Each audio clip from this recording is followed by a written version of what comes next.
नमस्कार दोस्तों, stock market के चैंपियन चैनल में आप सबका स्वागत है। तो दोस्तों आज हम बात करने वाले डिक्सन टेक्नोलॉजी के ऊपर। दोस्तों बात किया, डिक्सन टेक्नोलॉजी ने हमें काफी ही ज्यादा रिटर्न्स कमा के दिए। दोस्तों इस कंपनी ने हमें एक साल में 300% से भी ज्यादा रिटर्न्स दे दिए थे। लेकिन दोस्तों कंपनी में हमें और एक काफी ज्यादा बड़ी गुड न्यूज सामने निकल के आ चुकी है। दोस्तों न्यूज क्या रही एंड उसके साथ साथ अगर आपके पास ये कंपनी नहीं है तो इस कंपनी में आगे आपकी क्या रणनीति रह सकती है, कंपनी पूरा फंडामेंटल एंड टेक्निकल एनालिसिस हम इस वीडियो में करने वाले। लेकिन दोस्तों वीडियो काफी ज्यादा इंपॉर्टेंट रहने वाला है। एंड दोस्तों वीडियो में आगे बढ़ने से पहले आपको जरूर कहना चाहूंगा, चैनल पे फर्स्ट टाइम विजिट किया तो प्लीज चैनल को सब्सक्राइब करना है बिल्कुल भी मत भूलिए। एंड दोस्तों उसके साथ साथ टाटा मोटर्स के ऊपर भी काफी बड़ी विस्फोटक न्यूज हमें सामने निकल के आ चुकी है। तो ये वीडियो खत्म होने के बाद जाके वो वीडियो जरूर चेकआउट करना, वीडियो के लिंक डिस्क्रिप्शन बॉक्स में मिल जाएगी। तो चलिए दोस्तों बढ़ते हैं हमारे आज के टॉपिक के तरफ।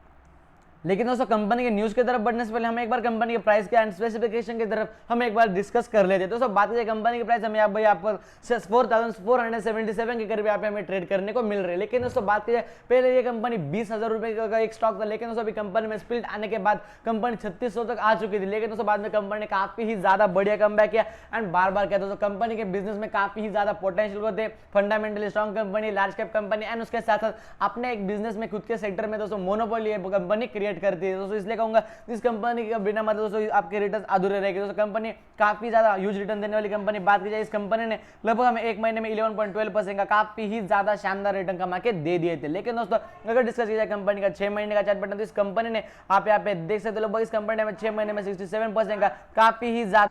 तो दोस्तों डिस्कस किया कंपनी का मैक्सिमम रिटर्न की कंपनी ने अब तक हमें कितना रिटर्न दे दिया था, ऑल टाइम के बारे में डिस्कशन करें तो इस कंपनी ने हमें 750% का रिटर्न कमा के दे दिया था बस 4 साल में। तो 4 साल में 750% का रिटर्न, ये कोई मामूली बात बिल्कुल भी नहीं मानी जाती। दोस्तों कंपनी फंडामेंटली बहुत ज्यादा स्ट्रॉन्ग है। दोस्तों अगर बात करें भारत के जो सपना है आत्मनिर्भर बनने का, दोस्तों यही कंपनी उस भारत के सपने को जरूर पूरा करने वाली कंपनी की। हम आने वाले 2 मिनट में डिस्कस कर लेंगे। दोस्तों बात की जाए कंपनी ने अपना सिस्टमैटिक रिटर्न हमें कमा के दिया। आप यहाँ पे देख सकते हो लगभग कंपनी 22 सितंबर 2017 को कंपनी लिस्टेड हो चुकी थी। दोस्तों तब से कंपनी ने हमें अप्रोक्सीमेटली 4 सालों में मतलब 741% का काफी ही ज्यादा शानदार रिटर्न कमा के दे दिया। कंपनी एक मल्टीबैगर एंड उसके साथ साथ फंडामेंटली बहुत ही ज्यादा स्ट्रांग है। दोस्तों अभी न्यूज क्या है वो हम एक बार डिस्कस कर लेते हैं। तो दोस्तों आप यहाँ पे पढ़ सकते हो। दोस्तों बात किया पीएलआई स्कीम, मैंने क्या पीएलआई स्कीम के बारे में मुझे नहीं लगता आपको कोई दोस्तों उसके बारे में आपको नॉलेज देने की जरूरत है। लेकिन दोस्तों तभी आपको समझना, दोस्तों पीएलआई स्कीम यानी कि जो दोस्तों वो जो प्रोडक्ट इंसेंटिव, जैसे आपको समझाना चाहूंगा जो डिटेल में। दोस्तों पीएलआई स्कीम यानी कि दोस्तों जो प्रोडक्ट लिंक्ड इंसेंटिव जो होते हैं तो दोस्तों 5 साल के लिए हमें देखने को मिल जाता है। लेकिन दोस्तों यहाँ पे हमें 1 साल एक्सटेंड होते हुए देखने को मिल रहा है। दोस्तों PLI scheme of large scale electronics manufacturing extended by 1 year. जेएफएम निर्मला सीतारमन जी ने ये दोस्तों मतलब कह दिया कि मतलब कंपनी जो अपना जो पीएलआई स्कीम होती है 1 साल से बढ़ चुकी है। दोस्तों वो 2021 से लेके माफ करना 2020 से लेकर 2025 तक। लेकिन दोस्तों अभी वो 1 साल बढ़ चुका है यानी 2026 तक ये पीएलआई स्कीम हमें कंटिन्यू होते हुए देखने को मिल सकती है। दोस्तों आप यहाँ पे विस्तार से पढ़ सकते। This scheme was to begin in 2020 to 2021 to continue from the period of 5 year. जैसे मैंने आपको पहले बताया, फाइनेंस मिनिस्टर जो अपनी फाइनेंस मिनिस्टर निर्मला सीतारमन जी उन्होंने कह दिया था कि जो अभी स्कीम है दोस्तों वो यहाँ पे हमें कंटिन्यू होते देखने को मिलने वाले 2026 तक। दोस्तों ये काफी ही ज्यादा बढ़िया बात।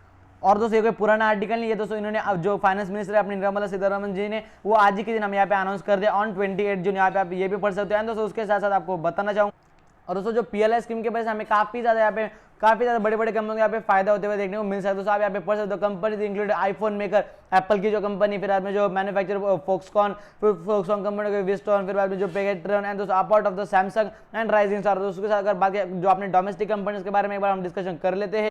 एंड दोस्तों जो अपनी मेन कंपनी जिसपे हमारा जो सबसे ज्यादा फोकस रहेगा दोस्तों इंडिया में अगर बात करें domestic companies whose proposal have been approved for the from the include Lava, फिर बाद में लावा जैसे बड़े बड़े कंपनी, भागवती जो मतलब भागवती जो माइक्रोमैक्स कंपनी, फिर बाद में जो पैडजेट इलेक्ट्रॉनिक एंड दोस्तों सबसे ज्यादा मेन दोस्तों इंडिया में सबसे ज्यादा फेमस एंड उसके साथ अपने सेक्टर के एक market leader and monopoly create करने वाली कंपनी डिक्सन टेक्नोलॉजी को भी यहाँ पे काफी अच्छा फायदा हो सकता है। दोस्तों भारत का जो सपना है दोस्तों कि मतलब आत्मनिर्भर बना, दोस्तों अगर मतलब काफी ज्यादा जो बात करें दोस्तों काफी ज्यादा मतलब 7 कंट्रीज जो चाइना के खिलाफ यहाँ पे हमें देखने को मिल रहे हैं। और दोस्तों बात करें वो चाइना के प्रोडक्ट्स को यहाँ पे हमें एंटर करते हुए नहीं देखने को मिल रहे। तो दोस्तों आने वाले टाइम में अगर डिक्सन टेक्नोलॉजी को दोस्तों सरकार भी काफी ज्यादा सपोर्ट कर रही है। दोस्तों आने वाले टाइम में डिक्सन टेक्नोलॉजी आपके हाथ बिल्कुल भी नहीं लगने वाली। डिक्सन टेक्नोलॉजी एक रियल जेम कंपनी एंड दोस्तों काफी ही ज्यादा ये कंपनी आपको करोड़पति जरूर बना सकती है। दोस्तों मुझे लगता है कंपनी टारगेट्स आने वाले टाइम में काफी ज्यादा अपग्रेड होते हुए हमें यहाँ पे देखने को मिलने वाले। दोस्तों बात कीजिए कंपनी का सेक्टर कौन सा है, तो कंज्यूमर ड्यूरेबल्स, आप सब जानते हैं इलेक्ट्रॉनिक्स से रिलेटेड कंपनी के बिजनेस से चलते हैं, इलेक्ट्रॉनिक्स कस्टम कंज्यूमर्स कंपनी के बिजनेस है।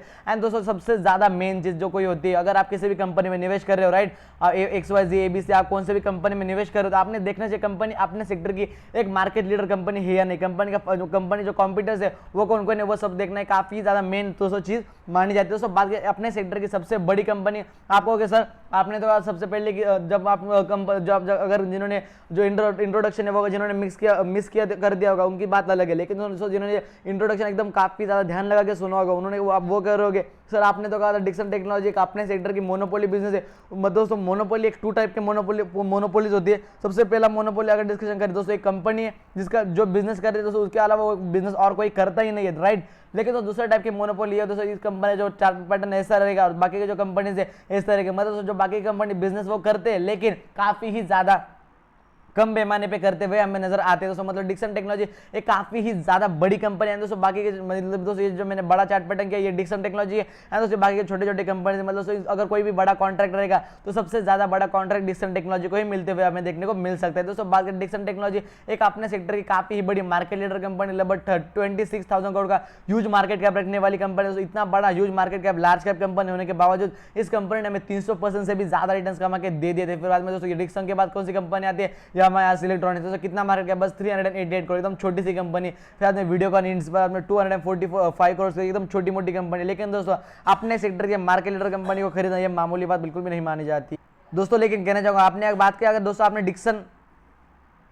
डिक्सन का नाम नहीं सुना होगा, लेकिन दोस्तों अगर बात की जाए सबसे जो बात होती है तो डिक्सन का नाम मुझे लगता है आपने नहीं सुना होगा, लेकिन तो सबसे जो मेन बात अगर करूं डिक्सन के जो ब्रांड्स बिहाइंड ब्रांड के बारे में अगर ब्रांड जो डिक्सन ब्रांड बिहाइंड ब्रांड मतलब डिक्सन एक काफी बड़ा ब्रांड है। उसके अंदर आने वाले ब्रांड्स का नाम आपने 1 सुना नहीं बल्कि यूज भी किया होगा दोस्तों। लाइक जो सैमसंग हो गया, फिर Panasonic, Xiaomi, TCL, OnePlus and जैसे काफी बड़े बड़े कंपनी हमें इसके अंदर आते हुए देखने को मिल जाते हैं। ओप्पो की बात करें, शाओमी की बात करें, OnePlus, TCS, काफी ज्यादा काफी बड़े TCL दोस्तों माफ करना, काफी बड़े बड़े कंपनी हमें इसके अंदर आते हुए देखने को मिल जाते हैं। दोस्तों मार्केट कैप के बारे में डिस्कशन 26,000 काफी ज्यादा ह्यूज मार्केट कैप रखने वाली कंपनी।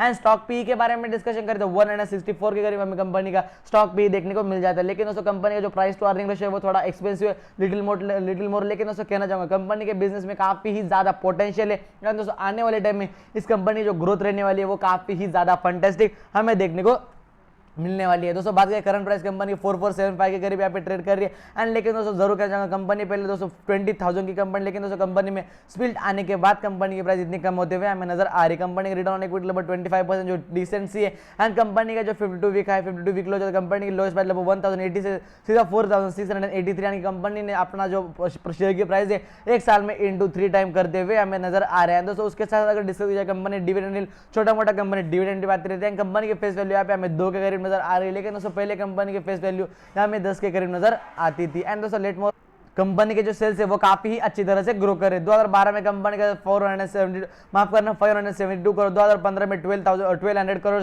2018 में कंपनी का सेल्स 2842 करोड़, 2021 में कंपनी का सेल्स यहाँ पे लगभग हमें 6448 करोड़ के इतने होते हुए देखने को मिल रहे हैं। कंपनी के जो सेल्स है वो काफी ही अच्छी तरह से यहाँ पे हमें ग्रो करते हुए नजर आ रहे हैं। तो दोस्तों डिस्कस किया कंपनी का नेट प्रॉफिट आप यहाँ पे देख सकते हो, पहले 7 करोड़ माइनस में, फिर में 43 करोड़ कंपनी का जो नेट प्रॉफिट हमें बढ़ते हुए देखने को मिला, फिर 120 करोड़। एंड फिर अभी कंपनी का नेट प्रॉफिट लगभग यहाँ पे 160 करोड़ होते हुए नजर आ रहे हैं। कंपनी का नेट प्रॉफिट है वो काफी ही अच्छी तरह से ग्रो कर रहा है दोस्तों। बात किया कंपनी का सेल्स ग्रोथ लगभग इस साल हमें 47% से बढ़ते हुए नजर आया, जो काफी ज्यादा शानदार बात होती है। एंड उसके साथ साथ कंपनी का प्रॉफिट ग्रोथ लगभग यहाँ पे हमें 32% से बढ़ते हुए नजर आ रहा है। एंड दोस्तों बात किया कंपनी का स्टॉक से लगभग इस साल में 301% से बढ़ चुका है, जो काफी ही ज्यादा बढ़िया बात होती है। एंड उसके साथ साथ दोस्तों बात की कंपनी की रिटर्न इक्विटी देखे तो लगभग कंपनी की रिटर्न इक्विटी लगभग हमें इस साल 25% से बढ़ते हुए नजर आ रही है। दोस्तों डिस्कस की जाए कंपनी की बैलेंस शीट कैसी, तो आप यहाँ पे देख सकते हो लगभग कंपनी के पास काफी ही ज्यादा huge amount of reserves and surplus हमें नजर आ रहे हैं। लगभग कंपनी के पास 2020 में 530 करोड़ का सरप्लस, 2019 में 367, एंड अभी बात किया 2021 में तो कंपनी के पास 726 करोड़ का काफी अच्छा रिजर्व्स एंड सरप्लस हमें नजर आ रहा है। दोस्तों बात किया बोरिंग के बारे में, कंपनी पर कर्जा कितना है तो आप यहाँ पे देख सकते हो लगभग कंपनी के ऊपर 151 करोड़ का कंपनी के ऊपर कर्जा है। लेकिन दोस्तों कंपनी का जो कर्जा है वो बढ़ चुका है। लेकिन दोस्तों जरूर कहना चाहूंगा इतना छोटे से कर्जे पे कंपनी को कुछ भी फर्क नहीं पड़ता। कंपनी के बिजनेस में काफी ही ज्यादा पोटेंशियल ग्रोथ है,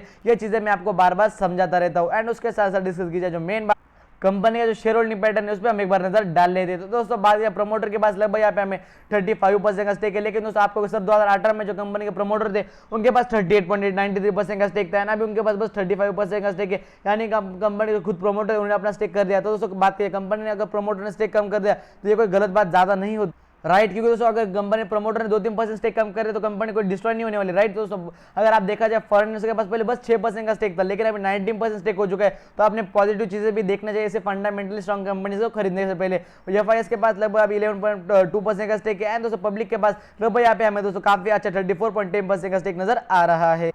दोस्तों वापस से पीएलआई स्कीम इंक्रीज एक साल बढ़ने के कारण दोस्तों काफी ज्यादा जो बाहर के देश के जो कंट्री में जो निवेशक होते हैं वो अपने देश में जब निवेश करेंगे दोस्तों काफी ज्यादा उनको भी फायदा होने वाला है। दोस्तों बात करें डिक्सन टेक्नोलॉजी भी आने वाले टाइम में इस कंपनी का बिजनेस काफी ही अच्छी तरह से ग्रो करने वाला। डिक्सन टेक्नोलॉजी अपने सेक्टर के मार्केट लीडर कंपनी एंड दोस्तों बस 150 करोड़ का छोटा मोटा कंपनी के ऊपर कर्जा है कंपनी, एक काफी ही बड़ी मल्टीबैगर कंपनी। दोस्तों जरूर कहना चाहूंगा अगर कंपनी आपको गलती से भी दोस्तों माफ करना गलती से भी अगर आपको कंपनी 4000 के अगर आपको कभी ट्रेड करते हुए देखने को मिल जाए तो आप कंपनी में बल्क बाय कर सकते हैं। एंड दोस्तों अगर आपको कंपनी 4200 के ऊपर आपको कंपनी अगर देखने को मिल जाए कभी दोस्तों ये आपके लिए मार्जिन मतलब काफी अच्छी लेवल रहेगी, लेकिन दोस्तों 4000 एक काफी बड़ी मार्जिन ऑफ सेफ्टी लेवल आपके लिए रह सकते हैं। दोस्तों एंड ऑफ द वीडियो पसंद वीडियो को प्लीज लाइक कर देना, चैनल को सब्सक्राइब कर देना। अगर आपके पास किसी का फायदा हो रहा होगा तो उन्हें वीडियो शेयर करना बिल्कुल भी मत भूलिए। दोस्तों जय हिंद, धन्यवाद।